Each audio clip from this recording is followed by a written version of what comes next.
Nope, sorry, I can't do it, Chewie. I tried. How you get so big into food of this kind? Like, made my ear hair vibrate. Hello everyone, and welcome. We are here fresh off of Solo, a Star Wars story.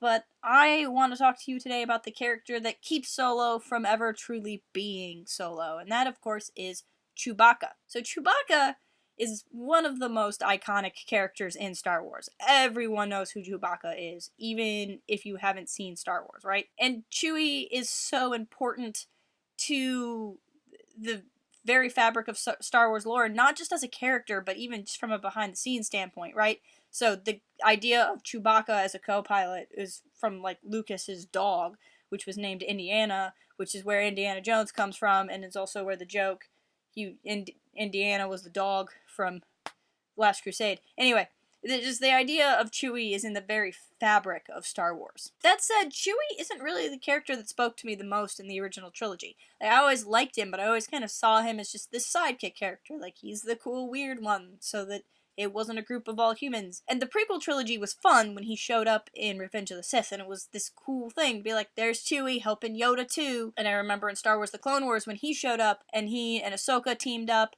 and we're doing cool things, trying to get away from the Trandoshans, and all of this stuff. But it's really been since the sequel trilogy that I started to have this whole new appreciation for the character of Chewbacca. One of my favorite parts in The Force Awakens is at the very end when Rey is about to fly off to find Luke Skywalker, and she's piloting the Falcon, and it's this big cool thing, and we're all sad, obviously, because Han has just died, but it's hopeful to see someone else taking on the mantle of the Falcon. But when Rey sits down to pilot the Falcon, there's this little moment. She's getting there, she's ready to fly, and Chewie, who's her co-pilot, leans over and starts flipping switches for her and being all nice about it, and Rey smiles. I think this is a sweet moment. Like, it's easy to think that Chewie maybe was like, I know how to fly the Falcon and you don't, and I should be the pilot, and like rumply flip the switches, but it's pretty obvious he's doing it as this sweet moment, this connection between him and Rey. You know, he has just lost someone.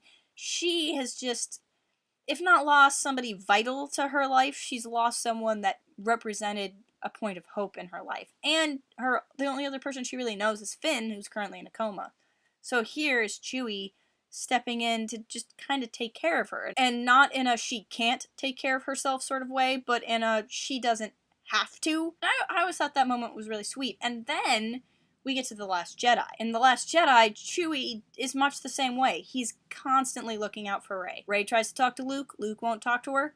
Chewie breaks the door down and makes Luke come out and talk to her. Rey wants to run off and find Kylo Ren, something that anyone else would tell her is a terrible idea. Chewie flies her there and gets her in the escape pod. One of my favorite moments between the two of them is she says, when you see Finn, tell him, and she doesn't have words.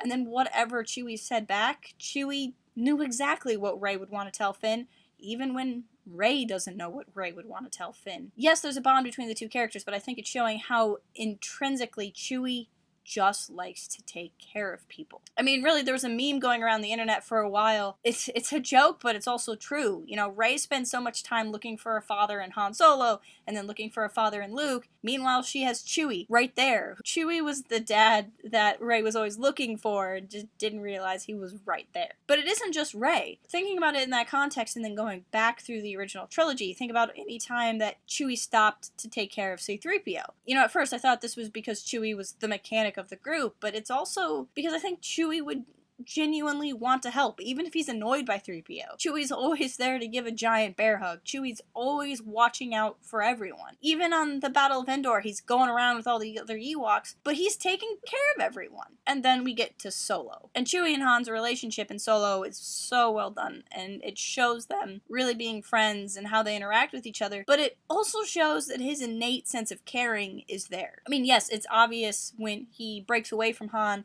to go and try to save his fellow Wookiees on Kessel, but I'm thinking of one scene more specific. It's during the Kessel run. As soon as they get on the Falcon and Han starts piloting, Han has Kira sit next to him, and he's like, come on, I need a co-pilot, fly with me. And this is Han's dream. Han has always wanted to have his own ship that he could fly around and have Kira with him. So Kira sits down and takes the seat. Chewie, who knows full well that he is fully capable of being the pilot, much less the co-pilot, takes a seat in the back and just keeps an eye on them. They run into trouble because the Star Destroyer is there and they're trying to get away, and Han looks over at Kira and is like, we need to increase the power to the rear shielding or something. I don't remember the exact line. And Kira looks at Han and goes, yes, we definitely do.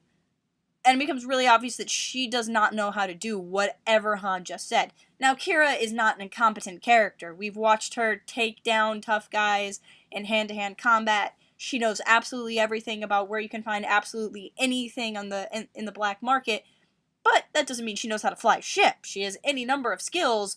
That's just not one of them. So at this point is when Chewie steps up and he flips a bunch of switches and he sends the power where it needs to go, and then he sits back again. He doesn't push her out of the chair. He doesn't get in the way. He's a little grumpy, a little frustrated, but at the end of the day, he's just doing what he has to do. He let Han have his girl beside him. He didn't step in and say, Kira, it's obviously you don't know what you're doing, let me step in and do it. He just waited until they were probably gonna die if he didn't do something. Because that's what Chewie does. He takes care of people. He doesn't want to hurt anyone.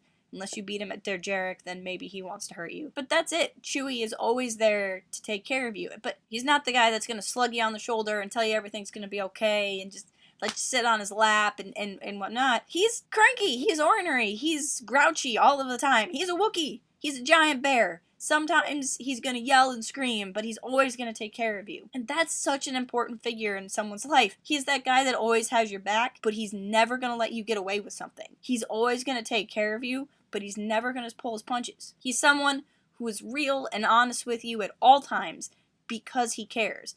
And because he cares, sometimes it seems like he doesn't. But that's only because he's actually doing what's best for you, not what looks best for you. If you have a Chewbacca in your life, if you have someone that you love, somebody who's always there for you, somebody who might frustrate you because he's ornery for no reason, but someone you know who's always going to have your back like that, man, you should appreciate him because there is nothing in this world like a Chewbacca. I've known what it's like to have a Chewbacca, and it's one of the most amazing friendships you could ever have. And if you're lucky enough to have a Chewbacca, always treasure that Chewbacca. Because I don't have my Chewbacca anymore. And even though I know any number of great and wonderful people, I've never met another one. So that's just kind of my little homage to Chewie. I was really thinking about this because, like I said, Chewie was never really a character that resonated with me until recently when they've really kind of been fleshing out his character and bringing him more to the forefront. I think it's also just that new canon is really making Chewie such an important character instead of a sidekick character. And part of that, of course, is because Chewie isn't alive through all of the Legends universe. A lot of the more defining points of the characters go on without him, whereas in the new canon, that has obviously not happened yet. Chewie loses Han before Han loses Chewie. And there's actually more material dedicated to Chewbacca, including the Chewbacca miniseries through Marvel Comics, which is stellar, by the way, and I highly recommend it. So that's my thoughts on Chewbacca. Let me know what you think, and who is your favorite best friend character in the Star Wars universe. Make sure you're following us at Port Haven Forums and visit us at port-haven.com for even more. Until next time, keep it real, fly casual. Cooking can be fun.